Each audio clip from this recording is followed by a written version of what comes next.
அஸ்ஸலாமு அலைக்கும். Welcome to Dindigul Jafar biryani. நான் உங்கள் ஃப்ரெண்ட் யாசின். இப்போ நம்ம பார்த்தீங்கன்னா 2 வீடியோ எடுத்துகிட்டு இருக்கோம். ஒன்று வந்து திண்டுக்கல் பீஃப் பிரியாணி பண்ணிட்டு இருக்கோம் 2 கிலோ.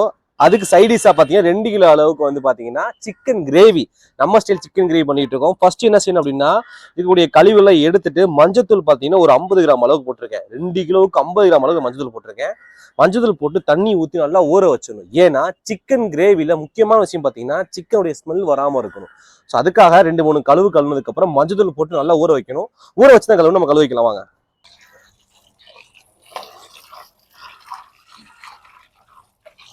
ஸோ நல்லா ஊறட்டும். மஞ்சத்தூளில் போட்டு ஒரு 1/4 மணி நேரம் கழிச்சு நம்ம கழுவிக்கலாம். இப்போ நம்ம சிக்கன்லாம் கழுவி வச்சுட்டோம். இப்போ நம்ம நல்லெண்ணெய் ஊற்றிக்கலாம். இந்த சிக்கன் கிரேவிக்கு டேஸ்ட்டு நல்லெண்ணெய் தான்.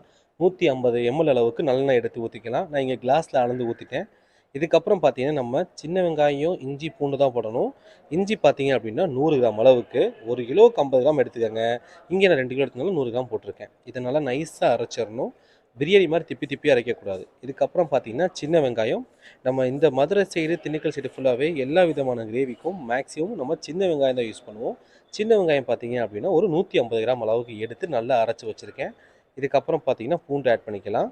பூண்டு பார்த்தீங்கன்னா இஞ்சி எந்த அளவுக்கு நீங்கள் ஆட் பண்ணீங்களோ அதே அளவுக்கு பூண்டு நம்ம இப்போ ஆட் பண்ணிக்கலாம். போட்டுக்கலாம். தக்காளி பார்த்தீங்கன்னா மொத்தமே 3 தக்காளி மட்டும் எடுத்து நல்லா அறுத்து வச்சுருக்கேன். நம்ம எப்போவும் இப்போ வரைக்கும் நம்ம அடுப்பு பற்ற வைக்கல. எல்லா மசாலா மொத்தமாக போட்டுட்டு இதுக்கப்புறம் நம்ம என்ன செய்ய போகிறோம்னா அடுப்பில் ஏற்ற போகிறோம். வாங்க நம்ம இப்போ அடுப்பில் ஏற்றலாம். இப்போ மசாலா போட்டுட்டோம். சோம்பு வந்து பார்த்தீங்கன்னா ஒரு கை அளவுக்கு சோம்பு, முழு சோம்பாவே போடுறேன். இதோடைய மசாலா நல்லா வந்து நல்லா இருக்கும், வெந்து எசன்ஸ் கொடுக்குறதுக்கு நல்லா இருக்கும். இதோட முக்கியமாக சேர்க்க போகிறது நான் சக்தியில் பிராண்ட் வாங்கியிருக்கேன். சில்லி சிக்கன் பொடி ஆட் பண்ண போகிறேன். இது பார்த்தீங்கன்னா நீங்கள் வந்து ஒரு 1.5 ஸ்பூன் அளவுக்கு ஆட் பண்ணால் போதும். 1 கிலோவுக்கு 1 ஸ்பூன் கணக்கு வச்சுக்கோங்க. 1.5 ஸ்பூன் அளவுக்கு ஆட் பண்ணால் போதும். ஆட் பண்ணிட்டேன். இதுக்கப்புறம் சீரக பொடி பார்த்தீங்கன்னா 1/2 ஸ்பூன் அளவுக்கு ஆட் பண்ணால் போதும். நான் வந்து அப்ராக்சிமேட்டாக போட்டுறேன் 1/2 ஸ்பூன் அளவுக்கு. அவ்வளோ. இதோட மெயினாக நீங்கள் ஆட் பண்ண வேண்டியது பெப்பர். மெயினாக ஆட் பண்ண வேண்டியது பெப்பரு. நான் என்ன பண்ணிக்கிறேன்னா பெப்பர் பொடி வாங்காமல் வீட்டில் பெப்பரை வாங்கி நல்ல இது மாதிரி 1-2 அரைச்சி வச்சுருக்கேன். இது மாதிரி ஆட் பண்ணிங்கன்னா அப்படின்னா சூப்பராக இருக்கும். 1 ஸ்பூன் அளவுக்கு ஆட் பண்ணுறேன். இது என்ன செய்வேன்னா ஃபைனலாக சிக்கன் போட்டு வதக்கினதுக்கப்புறம் மேலே தூவிடுவேன் பெப்பர். அப்போ என்ன ஆகும்னா அதோடைய பெப்பரோடைய எசன்ஸை டேரெக்டாக சிக்கனில் இறங்கும். அதனால் அந்த மெத்தட் நான் ஃபாலோ பண்ணுவேன். ஒரு கைப்பிடி அளவுக்கு தான் கருவேப்பிலை, அவ்வளோதான். எல்லாமே ஆட் பண்ணிட்டோம். இது கூட உப்பு தேவையான அளவுக்கு நான் போகிறேன். ஸோ மொத்தமாக ஆட் பண்ணிட்டேன். இது நல்லா வதக்கலாம். வதக்கிட்டு சும்மா ஒரு 2 நிமிஷம் போட்டு வதக்கினா போதும். இங்கே பாருங்கள், லைட்டாக வதக்குறேன்னா வதக்கிட்டு இப்போ இந்த சிக்கனை போட போகிறேன். ஏன்னா நம்ம சிக்கனை ஒரு வேக்காடு விடாமல் டேரெக்டாக இறங்கிறதுனால சிக்கன்லேருந்து தண்ணி நல்லா இறங்கும். அந்த தண்ணி இறங்கி அந்த தண்ணி பத்துறதுக்கும் மசாலா வதங்கிறதுக்கும் சரியாக இருக்கும். அதே மாதிரி சிக்கன் வேகிறதுக்கும் சரியாக இருக்கும். நான் சிக்கன் பீஸை கொஞ்சம் பெருசாக வாங்கியிருக்கேன். 35 கிராம் அளவுக்கு வாங்கியிருக்கேன். இது வேகிறதுக்கு நான் என்ன பண்ணுறேன்னா இப்போ இமீடியட்டாகவே நான் ஆட் பண்ணுறேன். எல்லா இன்க்ரீடியன்ஸும் போட்டுட்டேன். இதில் கொஞ்சம் லெமன் மட்டும் ஆட் பண்ணணும். அந்த லெமனை நான் ஃபைனலாக ஆட் பண்ணிக்கலாம். இப்போது சிக்கனை போட்டுடலாம், அவ்வளோதான். மஞ்சத்தூளில் போட்டு நல்லா கழுவிருக்கேன். நான் போனோட வாங்கியிருக்கேன். நீங்கள் போன்லெஸ் கூட வாங்கி யூஸ் பண்ணிக்கலாம். நான் போனோட வாங்கியிருக்கேன், அவ்வளோதான்.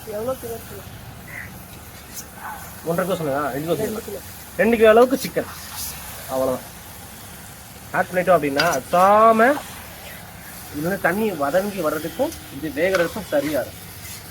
இதுக்கு இந்த மாதிரி சமையல் பண்ணுறதுமே ஒரு இரும்பு சட்டி வெளியே வாங்கி வச்சுருக்கோம். இது நல்லா வெயிட்டானது. ஏன்னா இதில் வந்து எந்த ஒரு லேயரும் ஒட்டாது. கேஸ்ட் அயன் சட்டி. ஸோ உடம்புக்கு ரொம்ப நல்லது. அதெல்லாம் என்ன பண்ணியிருக்கேன் அப்படின்னா மதுரையில் ஒரு ஏரியாவில் போய் நான் வாங்கிட்டு வந்தேன். ரொம்ப நல்லா இருக்குது. ஸோ அதில் இனிமேல் பண்ணலாம் அப்படிங்கிறதுக்காக நம்ம ஒரு அயன் சட்டியை வாங்கி chicken gravy first time ready பண்ணிக்கிட்டு இருக்கோம். நான் எல்லாமே போட்டுட்டேன். இது நல்லா மசாலா வதங்கட்டும். அப்படியே லைட்டாக அது அப்படியே அமுக்கி விட்டீங்க அப்படின்னா கோழிலும் தண்ணி அப்படி நல்லா வெளியே கட்டி வர்றதுக்கும் இது வேறதுக்கும் சரியா இருக்கும். இனிஷியலா நீங்கள் என்ன செஞ்சுருக்கீங்கன்னா மசாலா போட்ட உடனே தண்ணி கக்காது. இது மசாலா கொஞ்சம் ஏறி கோழியில வேக தண்ணி வரும். சில சமயம் போட்ட உடனே உட்கார ஆரம்பிச்சிடும். அதுக்காக என்ன பண்ணலாம் அப்படின்னா 1/2 கிளாஸ் அளவுக்கு தண்ணி ஊற்றி விட்டுலாம், அவ்வளோதான். இது எதுக்கு அப்படின்னா இனிஷியலா மசாலா வந்து ஒட்டாம இருக்குதுக்காக மட்டும்தான் யூஸ் பண்ற மாதிரி தவிர்த்து இது பெருசாக இன்ஃப்ளூன்ஸ் பண்ணாது. அவ்வளோதான், முடிஞ்சிருச்சு. எல்லாமே போட்டுட்டோம். ஒரு 10 நிமிஷம் கழிச்சு பார்த்தீங்கன்னா தண்ணி இருந்து கக்க ஆரம்பிச்சிடும். இது ஃபைனலாக ட்ரை ஆயிடுச்சுன்னா அவ்வளோ முடிஞ்சிருச்சு சிக்கன். வேறு எதுவுமே நீங்கள் ஆட் பண்ண தேவையில்ல.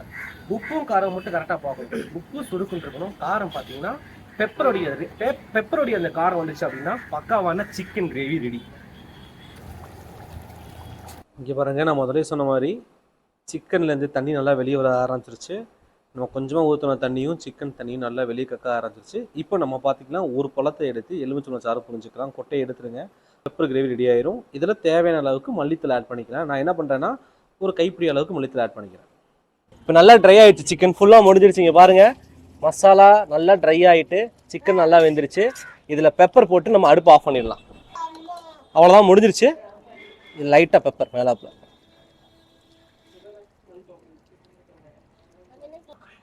அவ்வளோதான், முடிஞ்சிச்சு.